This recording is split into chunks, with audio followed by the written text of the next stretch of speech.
Umatake si Akagi pero sinabayan siya ni Hanagata kaya nagmintes ito. Nakuha ni Sakuragi ang offensive rebound. Pero mabilis na hiniblot ni Fujima ang bola mula kay Sakuragi na parang inagawan lang siya ng candy. Mabilis siyang nag-dribble para sa kanilang transition offense pero inabutan siya ni Miyagi na hindi rin matatawaran ang bilis. Nagulat si Miyagi nang biglang nagsagawa ng isang pull-up jumper si Fujima. Mula sa likod ay humabol pala si Sakuragi para supalpalin ang tira niya.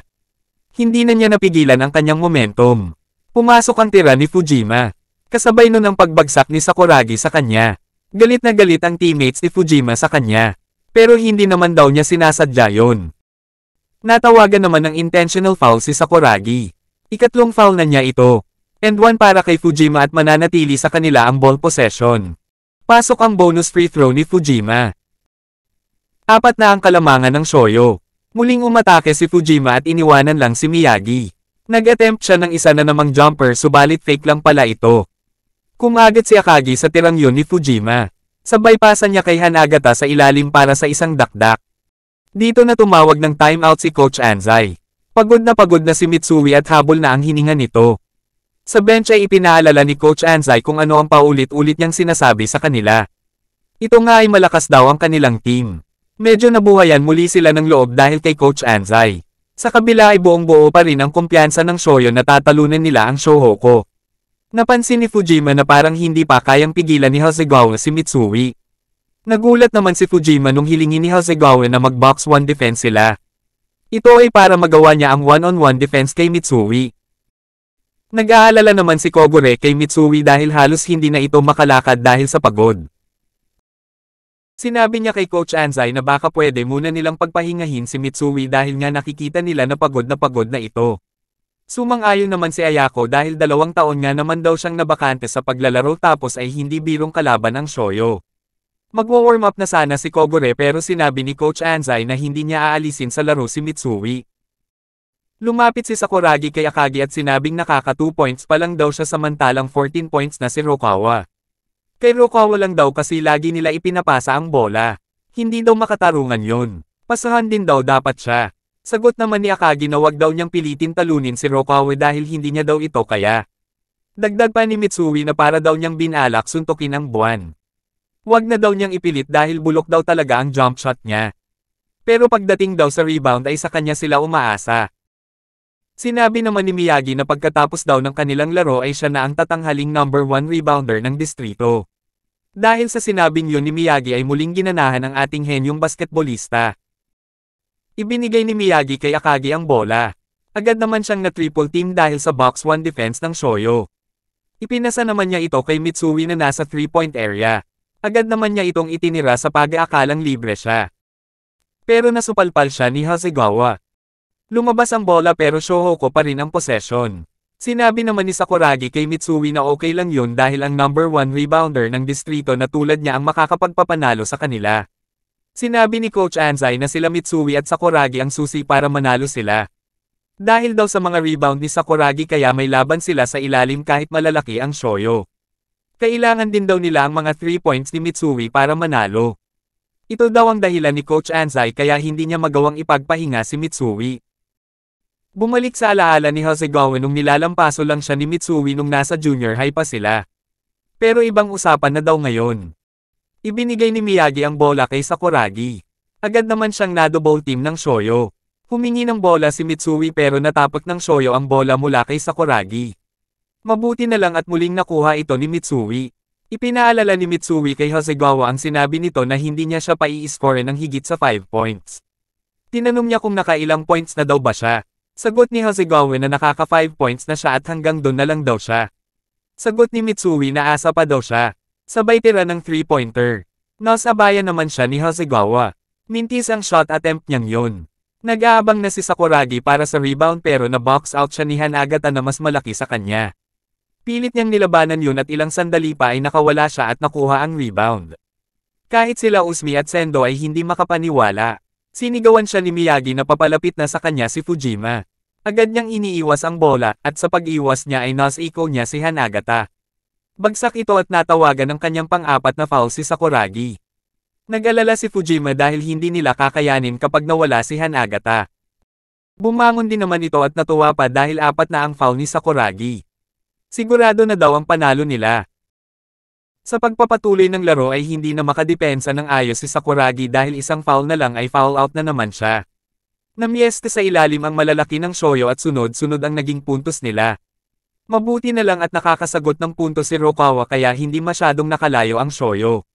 5 minuto na lang sa laro at 12 pa ang hinahabol ng Shohoku. Nasa bingit na ng alanganin ang Shohoku.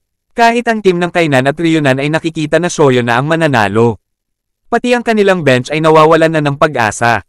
Pero si Mitsui na pagod na ay hindi pa rin nawawala ang fighting spirit. Napakataas ng pride ng taong ito at ayaw na ayaw niyang minamaliit siya. Pinilit tumira ng tres ni Mitsui. Pero na-foul siya ni Hasegawa. Talagang no mercy ang ginagawang depensa ni Hasegawa sa kanya. Nag-aalala na ang mga kakampi niya sa kanya.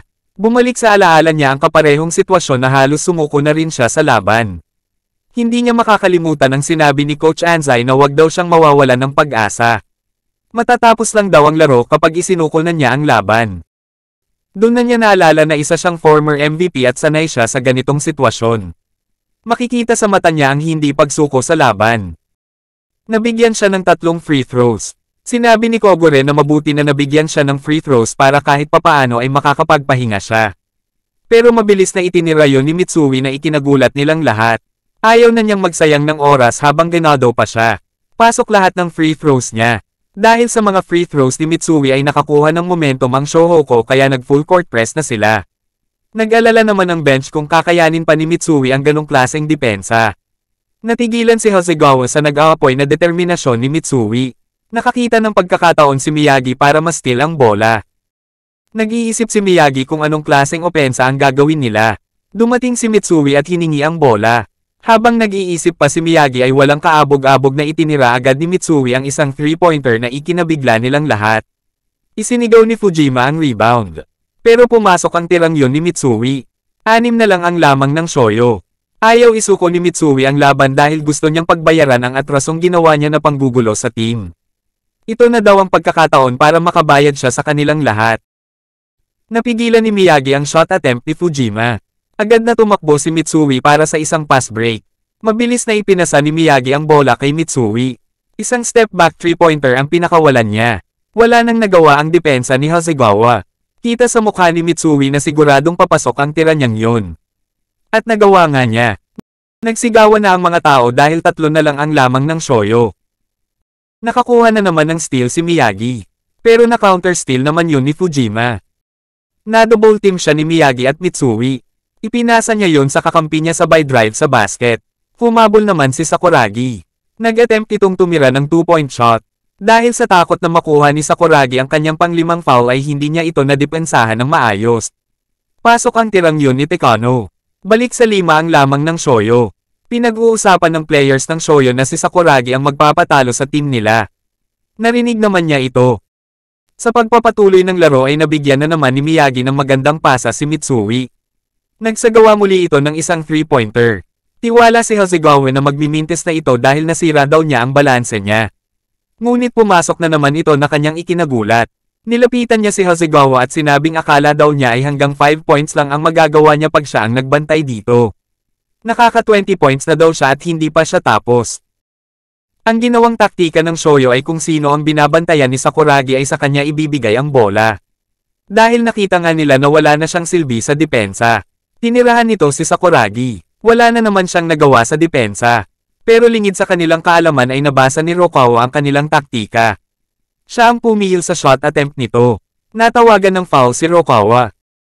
Mintis ang unang free throw nito. Muli itong nagmintis sa pangalawang free throw. Naglabanan sa rebound si Akagi, Sakuragi, at Hanagata. Pero ang nakakuha ng rebound ay si Rokawa. Agad tumakbo si Mitsui at hiningi ang bola. Agad naman yung ipinasa ni Rokawa. Pero nandun si Fujima para guluhin ang kanilang pass break. Natapik ni Mitsui palabas ang bola. Hindi ito sumuko at kanya itong hinabol. Nag-dive ito at nakuha ang bola bago pa man ma-out of bounds. Nakita niya si Rokawa na tumatakbo at dito niya ipinasa. Bagsak si Mitsui. Umatake naman si Rokawa. 3 agad ang humabol sa kanya. Pero sa bilis ni Rokawa ay hindi nila ito napigilan. Lumipad si Rokawa sabay dakdak ng bola. Nagawa niyang maitabla ang score. Dahil sa pagkakabagsak ni Mitsui at dala na rin ng matinding pagod ay hindi na nito nagawang bumalik sa laro. Pinalakpakan naman siya ng lahat ng manunood. Nagpasalamat naman si Coach Anzai sa kanya. Si Kogure ang pumalit kay Mitsui. Nilapitan naman ni Rokawa si Sakuragi at sinabing bakit daw siya nanliliit. Hindi naman daw siya ganung maglaro. Nagalit si Sakuragi at kasabay nun ay iniumpog niya ang ulo niya sa sahig ng gym. Nagsimula na naman ang kanilang asaran. Pinigil sila ni Akagi at sinabing sa Shoyo dapat magalit si Sakuragi. 2 minutes and 30 seconds na lang ang natitira sa laro. Bola ng Shoyo. Nagsagawa sila ng kanilang offense iba. Tumira ng 2 points si Hanagata. Mintis ito dahil sa depensa ni Akagi. Rebound na naman para kay Sakuragi. Pangsampunan niya ito. Binigay ni Miyagi ang bola kay Rokawa. Umatake ito papuntang basket. 3 taga-Shoyo ang nag-aabang sa kanya. Walang takot nitong inatake ang depensa nila. Nagagawa ito ng layup. Sinabayan naman siya ng 3. Mula sa kanang kamay ay inilipat niya ito sa kaliwa. Napagtagumpayan niya ang shot attempt niyang yun.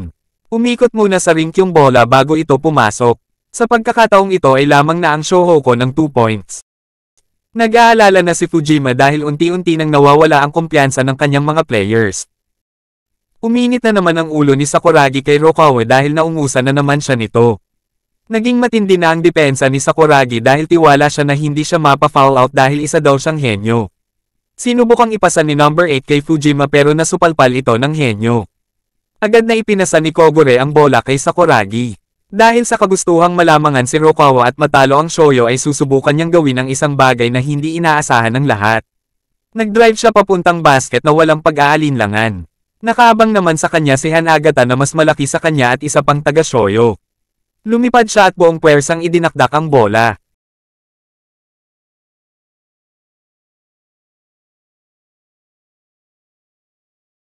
Bagsak ang dalawang sumabay sa kanya.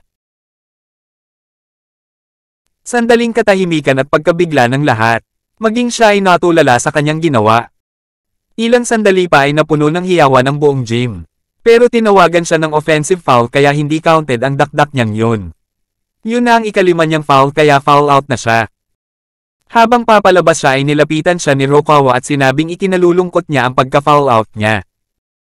Isang masigabong palakpakan naman ang natanggap niya mula sa lahat ng nanunood. Shock pa din si Sakuragi habang papunta siya sa bench. Pagkaupo niya ay napakalakas ng kabog ng kanyang dibdib at hindi alam ang nangyayari sa paligid.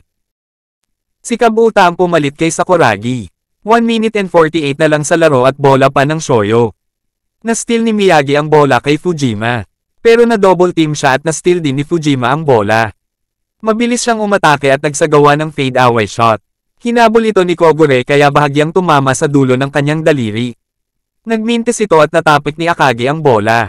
Hinabol ni Kabuta ang bola na muntik ng ma-out of bounds. Naging matindi ang depensa ng dalawang koponan. Ubusan ng lakas, parehong gustong manalo. 5 segundo na lang sa laro. Tumira ng isang desperation 3-point shot si Hanagata. Nagmintis ito kasunod ng final buzzer. Game over.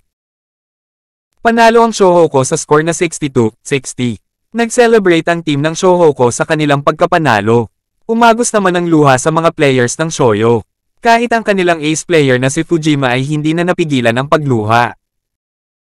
Matapos ang laro ay gusto sanang bisitahin ng kanyang mga kaibigan si Sakuragi sa kanilang dugout.